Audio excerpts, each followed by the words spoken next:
Hello students, स्वागत है आप सभी का आपके अपने YouTube channel smart study classes पर। तो बच्चा पार्टी आप सभी को पता है कि फिजिक्स में चैप्टर 1 चल रहा है और आज हम बहुत ही ज़्यादा इंपॉर्टेंट टॉपिक डिस्कस करने वाले हैं, गॉस की प्रमेय के अनुप्रयोग। बोर्ड एग्जाम्स में बहुत ज़्यादा पूछे जाते हैं, तो वीडियो को लास्ट तक देखना। 2 अनुप्रयोग आज कंप्लीट करेंगे, 2 या 3 हम लोग कल कंप्लीट करेंगे। तो इसी के साथ हमारा पहला चैप्टर हो जाएगा कंप्लीट। उसके बाद मैं आपको न्यूमेरिकल्स कराऊंगा एनसीईआरटी प्लस कुमार मित्तल के। जहां से भी न्यूमेरिकल्स बन सकते हैं वो सारे न्यूमेरिकल्स हम लोग डिस्कस करने वाले हैं। ठीक है बच्चों, तो यहां पर आप देख सकते हो मैंने हेडिंग डाल रखी है गॉस की प्रमेय के अनुप्रयोग। तो यहां पर आप पहला पॉइंट डाल लीजिए, पहला अनुप्रयोग डाल लीजिए आप सभी। हेलो स्टूडेंट्स, तो आप सभी के लिए गुड न्यूज़ है बच्चों, क्योंकि नून अकेडमी पर हम आपके लिए फ्री कोर्स लेकर आ रहे हैं। 100% फ्री क्लासेस हैं नून अकेडमी पर, आपको इसके लिए कोई भी चार्ज नहीं देना है। अगर आप कोई लाइव क्लास मिस कर जाते हो तो बाद में उसका रिकॉर्डेड सेशन रहेगा, बाद में भी आप उस क्लास को देख सकते हो। अनलिमिटेड डाउट आप यहां पर पूछ सकते हो, और जैसे आपका सेशन खत्म होगा बच्चों, उसके बाद आपको नोट्स दिए जाएंगे। ठीक है, जो भी हमने पढ़ा है उसका नोट्स भी आपको यहां पर मिलेगा।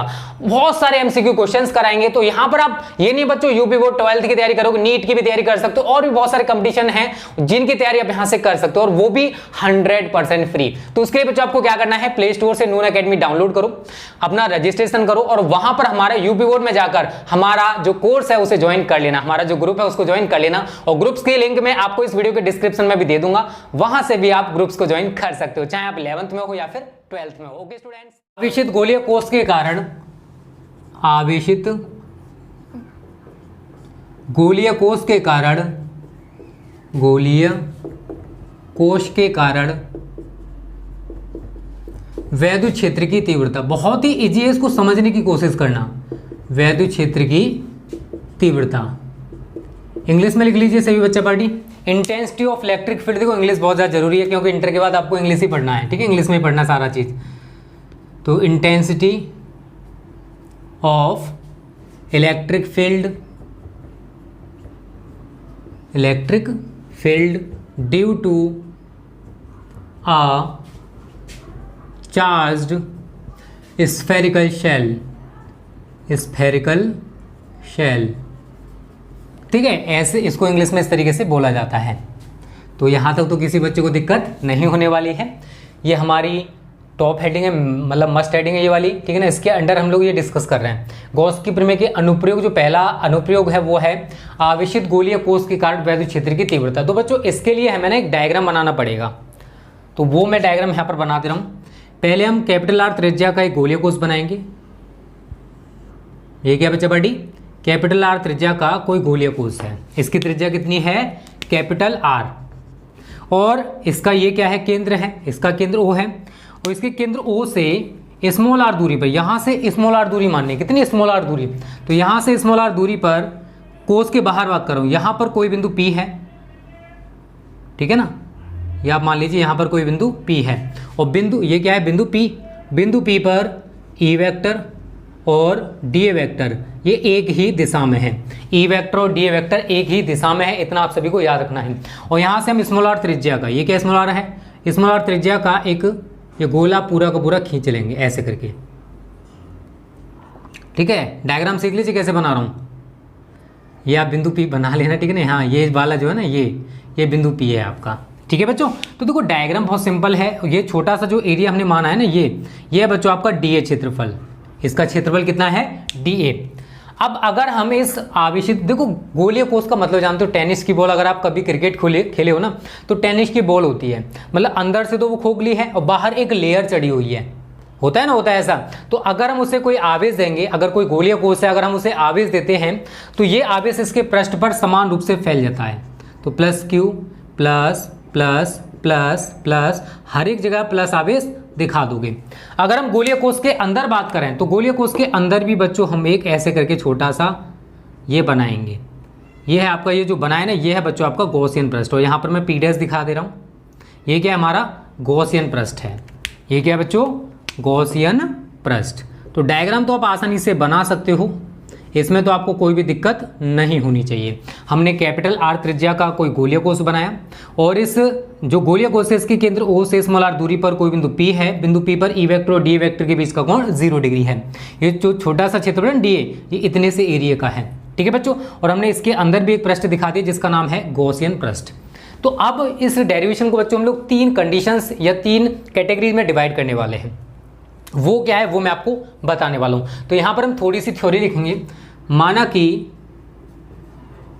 कैपिटल आर त्रिज्या का कोई गोलीय कोष है, कैपिटल आर त्रिज्या का, एक लिख सकते हो कोई लिख सकते हो, जैसे चाहो वैसे लिख लेना, ठीक है ना। कैपिटल आर त्रिज्या का कोई गोलीय कोष है, कोई गोलीय कोष है, गोलीय कोष है। तो आप देख सकते हो बच्चों यहाँ डायग्राम में, ये हमारा कैपिटल आर त्रिज्या का गोलीय कोष हो गया। देखो थ्योरी बहुत आसान है, आप आसानी से इसको बना सकते हो, रटो मत। उसके बाद हमने क्या किया, इसे प्लस क्यू आवेश दिया, तो यहाँ लिखोगे जिसे प्लस क्यू आवेश दिया गया है, जिसे प्लस क्यू आवेश दिया गया है, दिया गया है। यह आवेश इसके पृष्ठ पर, इसके पृष्ठ पर क्या हो जाएगा, वितरित हो जाएगा, फैल जाएगा, ठीक है, एक समान रूप से फैल जाएगा, एक समान रूप से फैल जाएगा। ये थोड़ी सी बच्चा पार्टी आप थ्योरी लिख सकते हो, इतने में किसी को दिक्कत नहीं होनी चाहिए। हमने जो किया है ना डायग्राम में जो किया बच्चा, वो हमने यहाँ पर लिखा है।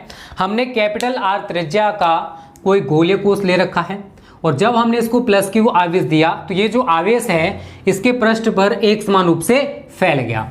इतने में किसी को दिक्कत नहीं होनी चाहिए। अब यहाँ पर मैं 3 जो कंडीशंस बताए थे बच्चा पार्टी वो बताने वाला हूँ। तो पहला पॉइंट, ए पॉइंट डालोगे बाह्य बिंदु पर, बाह्य बिंदु पर।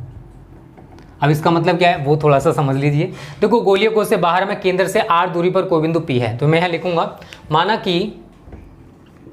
माना कि गोलीय कोष से बाहर, गोलीय कोष से बाहर केंद्र से स्मॉल r दूरी पर कोई बिंदु P है, कोई बिंदु P है।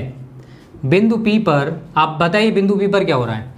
बिंदु P पर आप देख रहे हो E वेक्टर और DA वेक्टर एक ही दिशा में। इसका मतलब क्या है कि दोनों के बीच जो एंगल होगा वो 0 डिग्री होगा। तो यहाँ पर मैं यही लिखूंगा, बिंदु P पर E वेक्टर तथा DA वेक्टर के बीच का कोण, E वेक्टर तथा DA वेक्टर के बीच का कोण 0 डिग्री है। और बिंदु P पर हमें क्या करना बच्चा पार्टी, वैद्युत क्षेत्र की तीव्रता ज्ञात करनी। तो लिख सकते हैं, यहाँ पे लिखना चाहते हो तो कोई बिंदु P है, बिंदु P पर वैद्युत क्षेत्र की तीव्रता, वैद्युत क्षेत्र की तीव्रता ज्ञात करनी है, ज्ञात करनी है। ये थोड़ी सी आपको थ्योरी लिखनी पड़ेगी। देखो हमने पहले पॉइंट माना है बच्चा पार्टी, ए पॉइंट बाह्य बिंदु पर। तो आप सभी देख रहे हो ये हमारा गोलीय कोष है। गोलीय कोष से बाहर केंद्र से स्मॉल r दूरी पर कोई बिंदु P है, ये मैंने बिंदु P माना है। और बिंदु P पर हमें वैद्युत क्षेत्र की तीव्रता ज्ञात करनी है। बिंदु P पर E वेक्टर और D वेक्टर के बीच का कोण आप सभी देख रहे हो बच्चा पार्टी 0 डिग्री, मतलब दोनों एक ही दिशा में है। इसका मतलब क्या हुआ कि दोनों के बीच जो एंगल बनेगा वो कितना होगा, 0 डिग्री होगा। इतने में किसी बच्चे को दिक्कत नहीं होनी चाहिए। अब बच्चों हम बहुत सिंपल तरीके से इसको सॉल्व करने वाले हैं। इसलिए DA क्षेत्रफल से गुजरने वाला, DA क्षेत्रफल से गुजरने वाला वैद्युत फ्लक्स, वैद्युत फ्लक्स, DA क्षेत्रफल से होकर कितना वैद्युत फ्लक्स गुजरेगा बच्चों, वो मैं यहाँ पर निकालूंगा। तो आप सभी ने यार सूत्र पढ़ रखा है, तो वही हम लोग यहाँ पर फॉलो करने वाले हैं, लगाने वाले हैं। तो d फाई E बराबर E vector dot DA vector, और A vector dot B vector बराबर AB cos थीटा होता है। तो मैं इसको आगे क्या लिख सकता हूँ बच्चा पार्टी, DA cos थीटा। तो ब्रैकेट में लिख लेना, चूंकि A vector dot B vector बराबर होता है हमारा AB cos थीटा, दो वेक्टरों का अदिश गुणन, जो कि आपने 11th में जरूर पढ़ा होगा। अगर नहीं पढ़ा है तो मैं पढ़ा रहा हूँ, ठीक है, इसको तैयार कर लेना। उसके बाद आप सभी देख रहे हो कि दोनों एक ही दिशा में हैं, तो थीटा की जगह 0 डिग्री लगा देंगे, is equal to ADA cos 0 degree. और cos 0 का मान कितना होता है, 1 होता है। तो यहाँ पर क्या रह जाएगा बच्चा पार्टी, ADA। इसे आप इक्वेशन में फर्स्ट बना सकते हो। तो ये आ गया बच्चा पार्टी हमारा D फाई E निकल कर। मतलब इस छोटे से, ये जो छोटा सा एरिया आपको दिखाई दे रहा है ना, इस एरिया से होकर इतना वैद्युत फ्लक्स गुजरने वाला है। इस डीए क्षेत्रफल से होकर इतना वैद्युत फ्लक्स गुजरेगा। तो यहाँ तक किसी भी बच्चे को कोई भी दिक्कत नहीं होनी चाहिए। हम पढ़ क्या रहे हैं, गॉस की प्रमेय के अनुप्रयोग पढ़ रहे हैं, जिसमें पहला है हमारा आवेशित गोलीय कोष के कारण वैद्युत क्षेत्र की तीव्रता। तो मैंने आपको यहाँ पर थोड़ा सा बता दिया, इस डायग्राम से आपको सब कुछ करना है। तो डायग्राम को अच्छे से तैयार कर लेना, तो आपको इसमें कोई भी दिक्कत नहीं होने वाली है। यहाँ तक किसी बच्चे को कोई भी दिक्कत नहीं होगी, अगर होगी कमेंट करके बता देना। जल्दी से स्क्रीनशॉट ले लीजिए बच्चों, फिर आगे बढ़ते हैं हम लोग, ठीक है। और डीपली समझने की कोशिश करना, इतना टफ नहीं है जितना आप सभी समझ रहे हो, बहुत ही इजी है अगर आप इसे समझने की कोशिश करोगे तो। देखो कोई भी चीज़ आपको तभी तक टफ लगती है जब तक आप उसे खुद करने की कोशिश नहीं करते हो। एक दो बार आप इसे खुद करने की कोशिश करना, तो आपको ये अच्छे से तैयार हो जाएगा, ठीक है। चलिए आगे मैं आपको बताऊं बच्चों कैसे हम इसको करने वाले हैं अच्छे तरीके से। ये तो अच्छा नहीं चल रहा है, टेस्टर मिटा नहीं रहा है सही तरह। चलिए अब बच्चों हमने देखो डीए क्षेत्रफल से होकर कितना वैद्युत फ्लक्स गुजरा वो हम लोग निकाल चुके हैं। आगे हम लोग क्या करेंगे, आगे हमारी क्या चीजें निकल के आएंगी वो मैं अभी आपको बताने वाला हूं, ठीक है। ये तो बच्चा क्या हुआ, उस छोटे से क्षेत्रफल से होकर गुजरने वाला वैद्युत फ्लक्स हम लोगों ने निकाल लिया। लेकिन अगर मैं संपूर्ण पृष्ठ की बात करूं कि संपूर्ण पृष्ठ से होकर कितना वैद्युत फ्लक्स गुजरा, आप बोलोगे संपूर्ण पृष्ठ क्या है, तो ये पूरा का पूरा जो पृष्ठ है ना ये वाला, तो आगे यही लिखोगे। इसलिए संपूर्ण पृष्ठ से गुजरने वाला वैद्युत फ्लक्स, तो संपूर्ण पृष्ठ से होकर कितना वैद्युत फ्लक्स गुजरेगा बच्चों वो मैं यहां पर निकालने वाला हूं।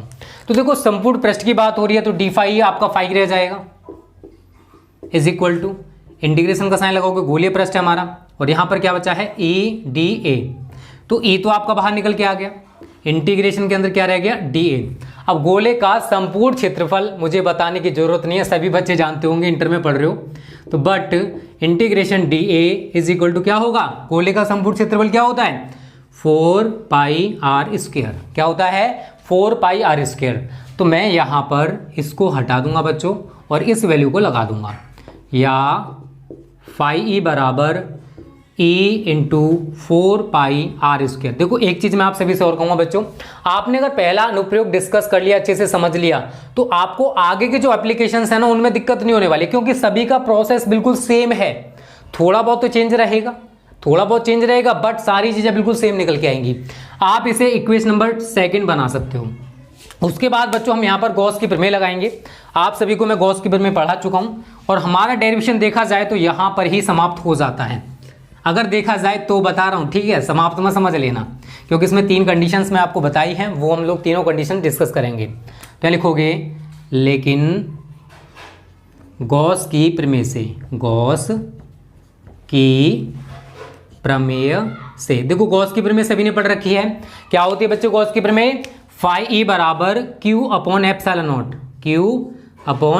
नॉट, ये है आपकी इक्वेशन नंबर 3। हमें कुछ नहीं करना यार, बस दोनों इक्वेशंस को एक दूसरे के बराबर कर दो। ये भी फाई ई की वैल्यू है और यहां पर भी आप देख रहे हो फाई ई की वैल्यू है। तुम क्या करेंगे, समीकरण 2 व 3 को सॉल्व करेंगे, या फिर ये वैल्यू यहां उठा के रख दो, बात वही यार कैसे भी कह लो। तो हम यहां लिखेंगे बच्चों समीकरण 2 व 3 से, बहुत सिंपल है, अब इसमें कुछ भी नहीं बचा है। तो E into 4 pi are square is equal to Q upon epsilon naught. हमें निकालना क्या है, हमें निकालना बच्चा बेटे ई, तो हम इस वैल्यू को इधर पक्षांतर कर देंगे, या ई बराबर 1 अपॉन 4 पाई और एप्सिलॉन नॉट ये रहा, 4 पाई एप्सिलॉन नॉट, ठीक है, 4 पाई ये रहा। और जब ये वैल्यू यहां पर जाएगी बट्टी नीचे में तो जाएगी ना, मतलब क्यू के नीचे ही तो जाएगी ना, तो 4 पाई एप्सिलॉन नॉट आ गया। उसके बाद क्यू है, क्यू लिख दूंगा और आर इसके नीचे आ जाएगा। एक तो हमारा बच्चा पार्टी ये सूत्र बन जाएगा, इसमें आपको दिक्कत नहीं होनी चाहिए। थोड़ा सा हम लोग आगे और इसको करने वाले हैं, थोड़ा सा हम इसको आगे और सॉल्व करेंगे, क्यों करेंगे अभी आपकी समझ में आ जाएगा। तो यहां तक किसी भी बच्चे को दिक्कत नहीं है, बहुत इजी है। इसकी आप 1 बार 2 बार खुद प्रैक्टिस करना, फिर आपको अच्छे से क्लियर हो जाएगा, ठीक है। आगे के लिखोगे बच्चा, यदि आवेश का पृष्ठ घनत्व सिग्मा हो, तो आवेश का पृष्ठ घनत्व कितना हो सिग्मा। तो आप सभी ने सूत्र पढ़ रखा है, सिग्मा बराबर क्यू अपॉन ए, पढ़ रखा है ना। अब मुझे Q निकालना है, तो या Q बराबर सिग्मा इंटू ए। अब बच्चों एक चीज बताइए, ये जो आवेश वितरित हुआ था ये गोलीय कोश के पृष्ठ पर हुआ था, और गोलीय कोश की त्रिज्या आप यहां पर क्या देख रहे हो, R। तो यहां पर गोले का क्षेत्रफल जानते हो किस वाले का लिया जाएगा, इस वाले का, जिस पर हमारा आवेश वितरित है, is equal to sigma into 4 pi capital R square. इस चीज को अपने दिमाग में फीड कर लेना। हमने ये Q की वैल्यू निकाली बच्चों, इस Q की वैल्यू को मैं उठा के यहां रख दूंगा। आप बनाना चाहते हो तो आप इसे इक्वेशन नंबर 4 बना सकते हो, बनाना चाहते हो तो यहाँ लिख लीजिए आगे। इसलिए समीकरण 4 से, इसलिए समीकरण 4 से रखिए इस वैल्यू को, Q की जगह हम इस पूरी वैल्यू को रख देंगे। तो E बराबर 1/4 पाई एप्सिलॉन नॉट, तो सिग्मा इंटू 4 पाई R square, 4 pi capital R square upon नीचे क्या है स्मॉल r स्क्वायर। 4 पाई से आपका 4 पाई कैंसिल, तो क्या बचा sigma upon epsilon not R square upon R square.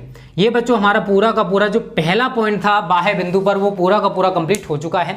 अगर बाह्य बिंदु पर आपसे वैद्युत क्षेत्र की तीव्रता पूछी जाती है तो या तो बच्चों आप ये सूत्र लिखोगे, या फिर आपसे सिग्मा की फॉर्म में पूछा जाता है, पृष्ठ घनत्व की फॉर्म में पूछा जाता है, तो आप ये सूत्र लिखोगे, E बराबर sigma upon epsilon not capital R square upon small r square. बहुत सिंपल तरीके से मैंने इसको समझाने की कोशिश की है और उम्मीद करता हूं आपकी समझ में अच्छे से आ गया होगा।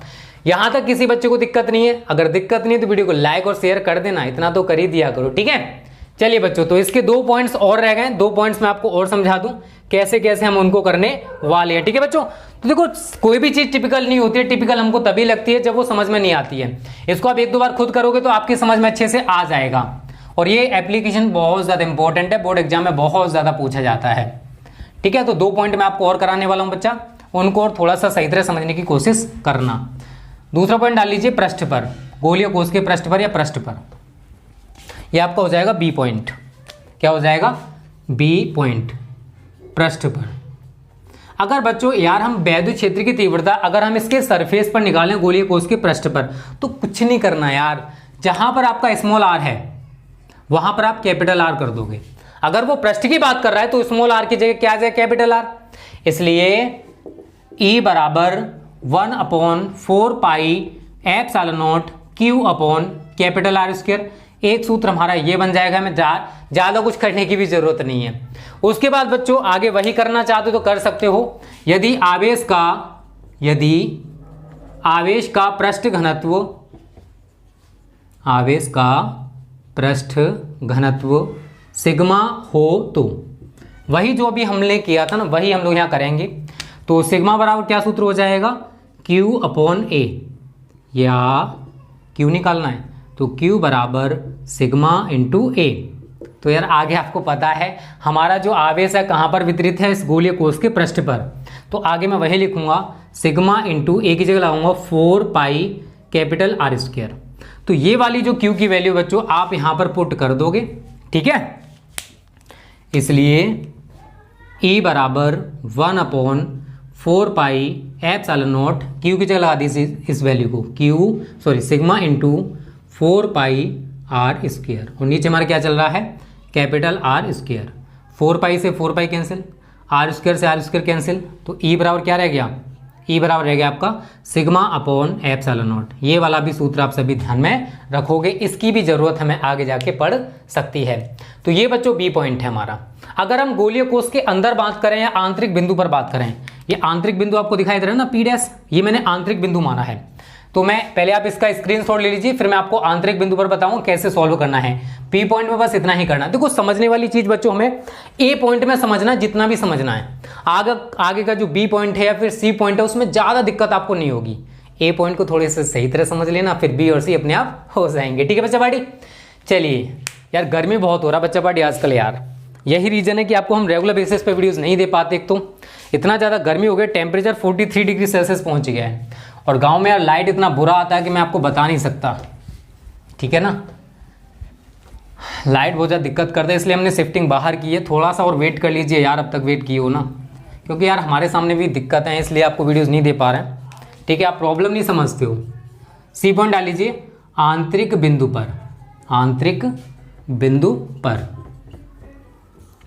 तो बच्चों फाई ई अगर हम लोग निकालेंगे तो उसी तरीके से निकल के आ जाएगा फाई ई, तो E into 4 pi are square. आप इसे इक्वेशन में फर्स्ट बना देना। बट गॉस की प्रमेय से, गॉस की प्रमेय से, सभी ने गॉस की प्रमेय पढ़ रखी है, फाई ई बराबर क्यू अपॉन एप्सिलॉन नॉट। अब एक चीज समझना, देखो बच्चों हमने जो आवेश दिया था इसके पृष्ठ पर एक समान रूप से फैल गया था। क्या गोलीय कोश के अंदर आवेश होगा? क्या मैं गोलीय कोश के अंदर अगर बात करूं तो क्या आवेश होगा? अगर हम टेनिस की बॉल की बात करते हैं, अगर टेनिस की बॉल की तरह कोई लोहे की गेंद मान लो, किसी सुचालक माध्यम की गेंद मान लो, अगर हमने उसको आवेश दिया तो उसके पृष्ठ पर आवेश रहेगा, क्या उसके अंदर आवेश होगा? नहीं होगा। इसका मतलब ये हुआ कि हमने जो गॉसेस थ्योरम पढ़ रखी है उसमें क्यू तो आपका 0 हो गया, हमारा कोई आवेश है ही नहीं, तो ये टोटल वैल्यू कितनी आ जाएगी आपकी? 0। ये वैल्यू हम लोग ऊपर पुट कर सकते हैं, ये वैल्यू हम लोग यहाँ लगा देंगे। तो समीकरण 1 व 2 से जब आवेश ही नहीं है तो वैद्युत फ्लक्स कहाँ से होगा? नहीं होगा ना।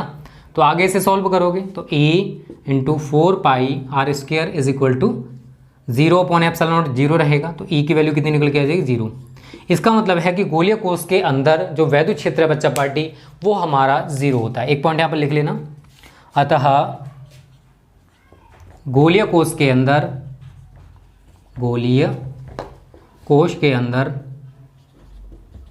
वैद्युत क्षेत्र शून्य होता है, शून्य होता है। इस तरीके से बच्चों हमारा जो पहला एप्लीकेशन है कंप्लीट हो चुका है। अब गर्मी यार बहुत ज़्यादा लग रहा है, आप सभी देख सकते हो पानी पानी हो रहा है यार, इसलिए मेरे को लग रहा है कि सेकंड और थर्ड एप्लीकेशन मैं आपको कल ही पढ़ाऊंगा, ठीक है। एक तो लाइट यार बहुत ज़्यादा दिक्कत करता है, बच्चा स्क्रीनशॉट ले लेना सभी लोग। तो पहला एप्लीकेशन हमारा कंप्लीट हो चुका है और आगे के जो 2 एप्लीकेशन है मैं आपको कल पढ़ाऊंगा यार। थोड़ा सा एक तो गर्मी हो रहा बहुत ज़्यादा, ठीक है। कल आपको 100% वीडियो मिलेगी, टेंशन मत लेना। थोड़ा सा बस पेशेंस कुछ दिन और रख लो, अब तक रखते आए हो ना। सिलेबस की टेंशन मत लो, जैसे हमारा लाइव एंड स्मार्ट स्टार्ट हो जाएगा आपको मैं किसी दिन ऑफिस भी दिखाऊंगा कितना वो कंप्लीट हो गया, कितना रह गया। थोड़ा सा वेट कर लीजिए, ठीक है। तो पूरी चीज़ें आपको दिखाई जाएंगी। ऐसा नहीं यार आपको धोखा दिया जा रहा है, ऐसा नहीं है। मैं यहाँ पर एक गाँव से बिलोंग करता हूँ, यहाँ पर यार पूछो मत, एक तो वाईफाई का दिक्कत है, यहाँ पर वाईफाई नहीं आ सकता है, लाइव चल नहीं सकता है, ठीक है। और यहाँ पर इतना ज़्यादा लाइट का प्रॉब्लम है, पूछो मत, ठीक है। आप देखो गर्मी मतलब कितना ज़्यादा पसीना आ रहा है। चलिए बच्चों, तो आज का सेशन यहीं पे एंड करते हैं, ठीक है। जो भी इंपॉर्टेंट चीज़ें थी, पहला पॉइंट हमारा क्लियर हो चुका है, इसमें आपको कोई भी दिक्कत नहीं होनी चाहिए। अगर दिक्कत हो तो कमेंट करके बता देना। आज की वीडियो आपको कैसे लगी कमेंट करके बताना। अच्छी लगी तो वीडियो को लाइक और शेयर कर देना। और अगर कोई भी दिक्कत है, कोई भी चीज़ समझ में नहीं आई हो, वो भी हमें कमेंट करके बता देना। Okay students, thanks for watching this video.